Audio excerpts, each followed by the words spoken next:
Back together with my girlfriend. That part of the video did not age well. So now I am going to explain to you what it looks like to be a male victim of intimate partner violence, because most people don't really think very much about that, but I just went through that for like half a year.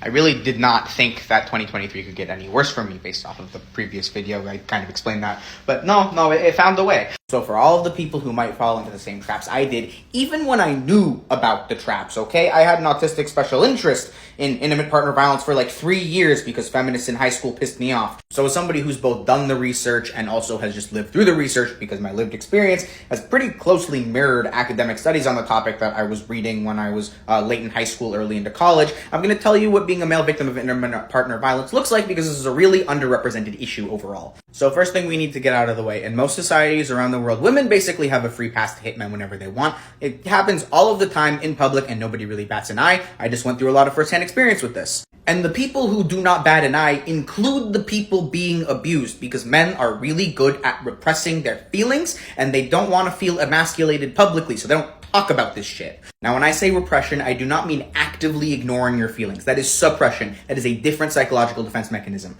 Repression is when it happens subconsciously before you're even aware that you're feeling the feelings. I had a lot of mental health issues as a kid, so I'm very experienced with this. The way that memory works is that your brain encodes memories based off of the feelings that you have. The stronger the feelings are, the stronger the memories are, and the easier they are to recall when you're put into situations similar to that memory. When the feelings are very bad and they're super overwhelming, your brain just says, I can't feel these feelings, this is too overwhelming, and then you can't remember the thing that happened because the feelings associated with it were something that you repressed entirely. And you can have physical symptoms of stress without actually knowing that you're stressed because you are subconsciously turning off your feelings so you don't get overwhelmed. So I'd be out in public with my girlfriend and I would just be doing normal Daniel things. I'm on the autism spectrum, I do weird shit when I walk around. A lot of the time, it would annoy my ex. So what she would do is she would either hit me or bite me or lick me. Like, she'd literally bite me in public, and I thought it was fine, and everyone around me thought it was fine. Nobody really paid any attention. But every time she would bite me for months, it would fucking hurt, and I would verbally tell her to stop doing it. And it became so habitualized and so normal, I kind of forgot that I was telling her to stop doing it. But she never left any bruises or long-lasting physical marks. It would just be a short, momentary pain that would go away. So it was really easy to brush off over and over and over again. And when you're not paying attention to that pain over and over and over again, what happens is that they start conditioning you to be scared when you're around them. You become scared when you're around your abuser, which makes it easier for them to emotionally support you out of that fear, and then they pin that fear on something else. And because outside of the relationship, my life was super stressful, it was super easy to rationalize away all of the anxiety I had around my ex on all of the other stuff going on in my life. And outside of her physically conditioning me to be scared of her reactions to things, she was also fairly controlling. A lot of this control I consented to because I have autism and ADHD.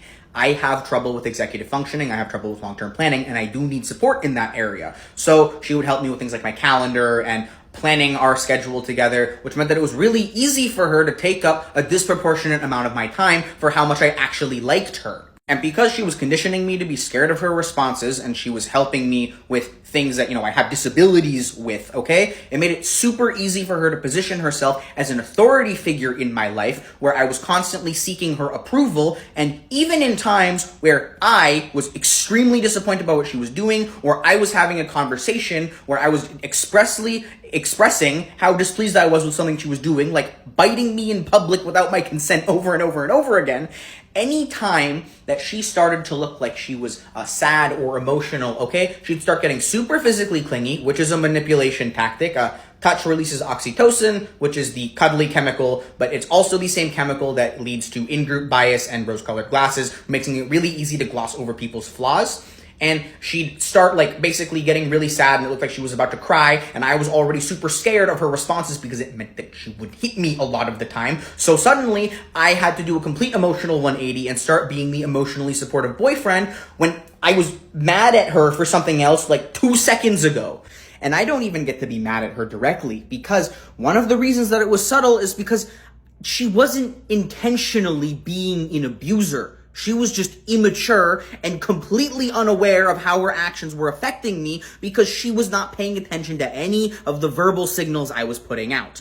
And it's just normalized for women to be able to habitually act this way and get away with it and never get called out. I'm really fucking pissed because I genuinely really needed that emotional support at the time. But if the rest of my life hadn't been in the background, like having my grandmother die and my best friend get cancer, like I would have ended that relationship within like a month and a half and just gone on with my life. But no, now I have to unpack all of the repressed memories that have been flooding my brain for the past few days since I broke up with her, and just realizing how awful it was and how much I just got hurt over the course of an incredibly stressful period of my life. And by the numbers, by the social science statistics, my experience wasn't that unique. The majority of intimate partner violence never escalates to a point where legal intervention makes any sense, and so most of it goes unreported. And just generally, in straight relationships, when there's only one abuser, because in half of cases, both partners are abusing each other. But in the half of cases where there is only one abuser, 60% of the time, the one doing the abusing is the woman in the relationship. And as far as I'm concerned, from my own experience now, that's just because it's so easy for them to get away with it. It's so easy. And like overall on the scale of intimate partner violence, I was pretty lucky. This was relatively benign, and also I personally had enough emotional security and self-awareness, and also just the knowledge of what these relationships look like, to eventually be able to break it off. Because even if I was repressing everything, I still had a gut feeling that something was super wrong, and once I broke it off, I could see everything that was happening just all the memories were rushing back over the next couple of days, and it's really fucking pissing me off how I missed all of this, actually. But there are plenty of male victims of intimate partner violence who have no clue that they're being consistently abused, and who have no clue if they've gotten out of the relationship that they were abused, and it was just some kind of culturally standard, culturally normal thing, and they just roll with their lives, and they never really address the trauma at all, and then they have troubles with women for the rest of their lives. And just in general, the idea that you were a victim of some kind of intimate partner violence, or just like domestic abuse in general, it's super emasculating and it's super upsetting to confront, and it just makes you feel like a weak, shitty human being, and nobody wants to deal with that. So plenty of men, even if they do have a gut feeling that something is wrong, that something was wrong, or that it was bad for them, they stuff that down. They stuff it down very far. I know people who've had much worse situations than me and still will not acknowledge that they were a victim of abuse. So I'm not going to say learn from my mistakes, because that would be victim blaming myself, and I don't need to do that. But I am going to say learn from what I just lived through, and if you have friends who this is happening to, call it out. Help them, okay? In terms of intimate partner violence scenarios, a lot of men are fucking helpless because they've been completely stripped of any cultural kind of security or any kind of emotional foothold for them to realize what the fuck is going on.